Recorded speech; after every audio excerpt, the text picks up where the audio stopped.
Edith Stein, una mujer de origen judío, quien dedicó su vida a la filosofía, a la cultura y en gran medida al feminismo, pero que finalmente fue alcanzada por una de las obras más malignas creadas por el hombre en el siglo XX, el nazismo.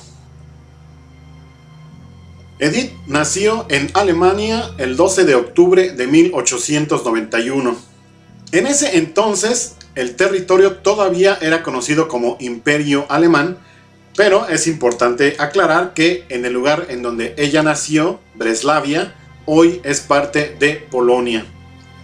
Ya decía yo, ella fue de origen judío, sin embargo, conforme fue creciendo, fue cuestionando a sus antepasados y a su religión, al grado de considerarse atea. Fue estudiante de filosofía y fue la primera mujer que presentó una tesis en esta disciplina en Alemania. Más adelante, una larga evolución intelectual y espiritual la llevó al catolicismo, al que se convirtió en 1921. Pero antes de esto, durante la Primera Guerra Mundial, se dedicó a ayudar de la mejor manera que pudo. Hizo frecuentes cursos de auxiliar de enfermería y trabajó en un hospital austriaco. Según sus declaraciones, aquellos tiempos fueron muy difíciles. El hospital donde servía fue cerrado en 1916 y Stein reanudó sus estudios filosóficos con Edmund Husserl, de quien fue una de las más importantes discípulas. Edmund Husserl no es otro que el fundador de la fenomenología trascendental y del movimiento fenomenológico. Este es uno de los movimientos filosóficos más influyentes del siglo XX y todavía con mucha fuerza en el siglo XXI. Edith Stein abrevó de este movimiento y se inspiró en este para escribir sus obras. Tras el mencionado cierre del hospital y sus estudios con Husserl, obtuvo el doctorado en la Universidad de Friburgo. Edith escribió: "Cuando se termine la guerra, si todavía vivo, podré pensar de nuevo en mis ocupaciones personales". Su investigación filosófica se centró en la persona humana, las relaciones interpersonales, las comunidades de pertenencia como Estado, pueblo, grupo étnico, religioso, etc. Hizo hincapié en el sentido de los valores, la libertad y el rechazo del totalitarismo. A lo largo de estos años de investigación, Stein intentó sintetizar con sus propios apuntes el conjunto del pensamiento de Husserl. Revisó este libro durante toda su vida, mismo que se publicó hasta 1991 bajo el título Introducción a la Filosofía.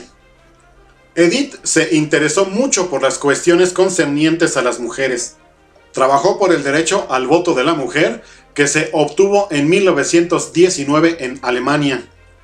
Militó en la organización Asociación Prusiana por el Derecho de las Mujeres al Voto y en 1919 se afilió al Partido Demócrata Alemán, un partido de centro-izquierda que acogía a las feministas así como a las personalidades judías.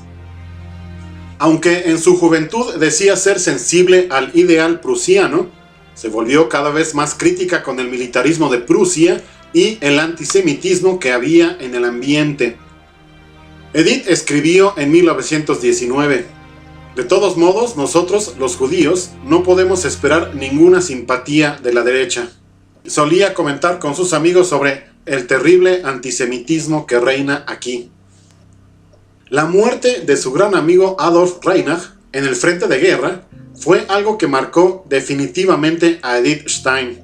Pero algo que fue decisivo para ella fue la actitud de Pauline, la viuda de su amigo, porque, según afirmaría, a través de esta experiencia descubrió la existencia de un amor sobrenatural. También dijo que la forma en la que Pauline enfrentó esta pérdida fue la causa decisiva de su conversión al cristianismo, ya que su amiga aceptó por la fuerza del misterio de la cruz el sacrificio que se le impuso debido a la muerte de su esposo. Ya convertida, enseñó y dio conferencias en Alemania y desarrolló una teología de la mujer y un análisis de la filosofía de Santo Tomás de Aquino, y de la ya mencionada fenomenología. Más tarde, el régimen nacionalsocialista le prohibió que siguiera enseñando. Entonces, Edith decidió unirse a la Orden de los Carmelitas Descalzos. Ahí se convirtió en monja y tomó el nombre de Hermana Teresa Benedicta de la Cruz. Durante el periodo entre 1930 y 1933, se había dedicado a los temas de pedagogía y formación femenina.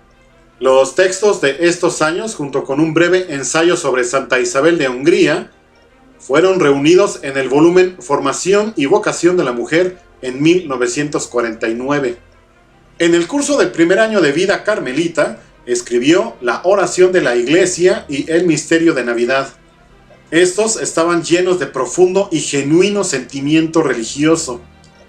Luego, por consejo de sus superioras, compuso la monumental obra El Ser Finito y el Ser Eterno.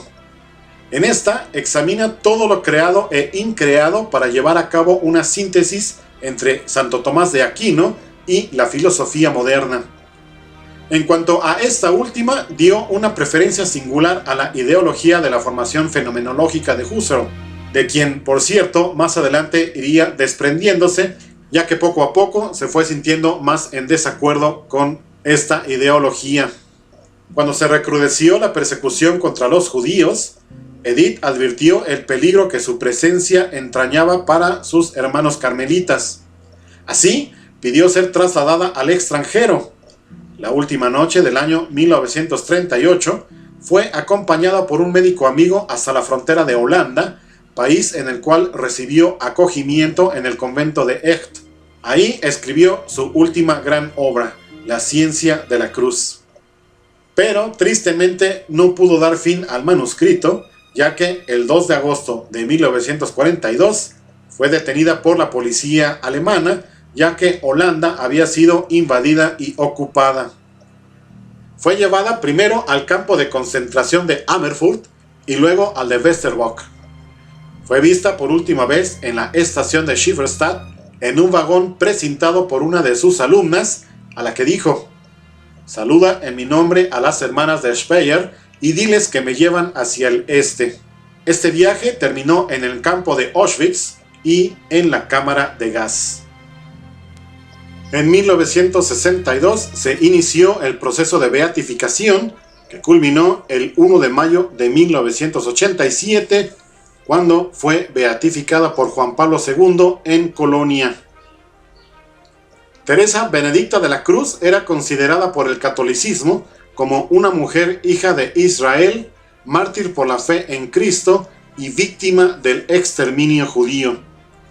Edith Stein, o Teresa Benedicta de la Cruz, fue una mujer culta y de gran inteligencia que dejó numerosos escritos doctrinales de gran relieve y profunda espiritualidad.